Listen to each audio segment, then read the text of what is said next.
Bagaimana kabar Bapak, Ibu, dan Saudara sekalian? Saya percaya Anda semua dalam keadaan sehat, sama dengan saya. Dan saya ingin mengajak Anda untuk bersama kita membicarakan dan merenungkan tentang kesaksian Injil Yohanes. Injil keempat yang ditulis oleh Yohanes ini sangat unik.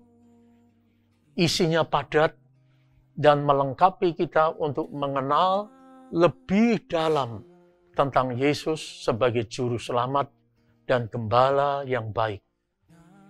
Apa yang dikatakan oleh Yohanes penuh makna. Bahkan dapat dikatakan bahwa Injil keempat ini melengkapi 3 kitab Injil yang ditulis oleh Matius, Markus, dan Lukas.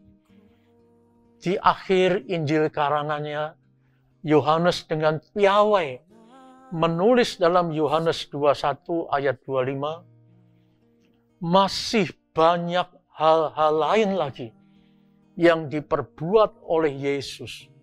Tetapi jikalau semuanya itu harus dituliskan satu persatu, maka agaknya dunia ini tidak dapat memuat semua kitab yang harus ditulis itu.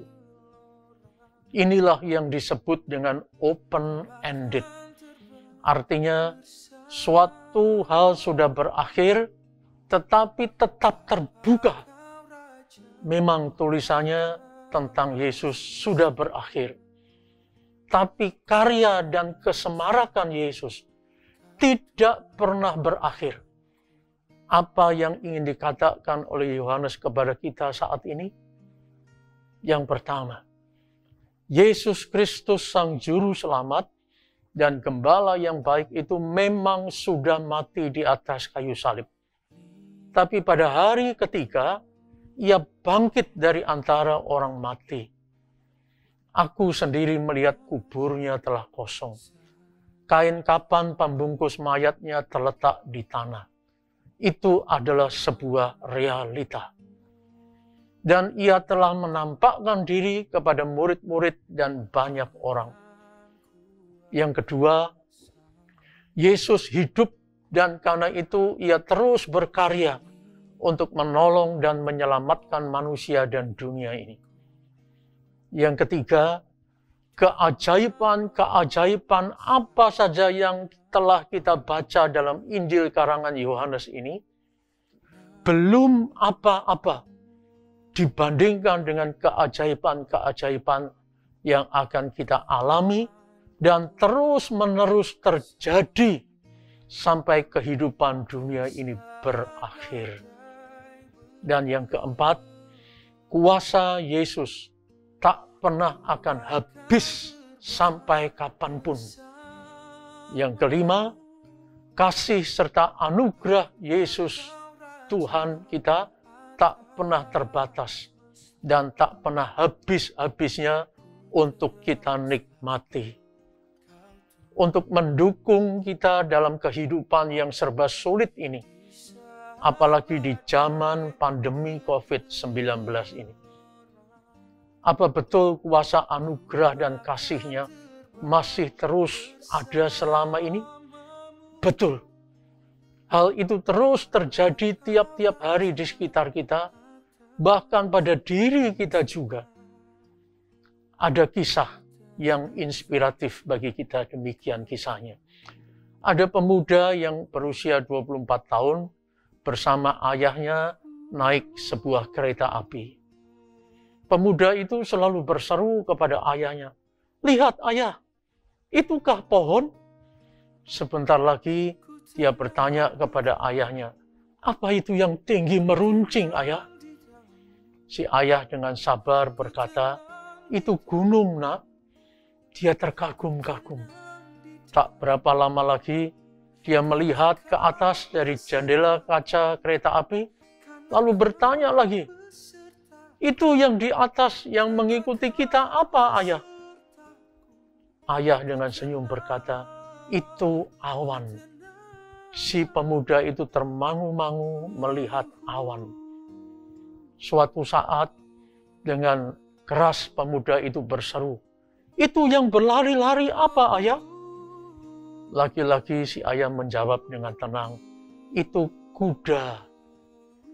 Dan anak itu selalu bertanya macam-macam, sehingga membuat pasangan suami istri yang duduk di seberangnya terganggu. Lalu mereka berkata kepada si ayah, mengapa kamu tidak membawa anakmu ke psikiater supaya ia bisa tenang? Jawab sang ayah, anakku ini 2 minggu yang lalu habis operasi mata. Dan baru 3 hari yang lalu, perban yang menutupi matanya dibuka. Ternyata operasinya berhasil dengan baik. Lalu tanya pasangan suami istri itu, sakit apa anakmu kok sampai harus dioperasi matanya? Jawab sang ayah, ia buta sejak umur 1 tahun. Dan sekarang ia bisa melihat kembali. Suami istri yang tadinya terganggu, sekarang berkata maaf. Sang ayah menjawab, tidak apa-apa. Izinkanlah dia mengagumi ciptaan Allah dan menikmati kuasa Allah yang telah memelekkan matanya lagi. Lalu suami istri itu berkata, kalau begitu Allah masih terus membuat keajaiban lewat tangan para dokter ya. Sungguh, Allah itu hidup. Dari cerita ini, kita tahu bahwa Yesus yang bangkit dan hidup terus berkarya dan membuat kita bisa terheran-heran dengan karya-karyanya yang agung itu. Percayakah Anda bahwa Yesus masih sanggup berkarya menolong Anda? Amin. Mari kita berdoa. Tuhan Yesus, kami percaya Engkau terus berkarya dalam hidup ini. Dan biarlah kami juga boleh menikmati karya-Mu dan mengakui karya-karya-Mu yang besar dalam hidup kami dan di sekitar kami. Terpujilah nama-Mu dalam Tuhan Yesus. Kami berdoa. Amin.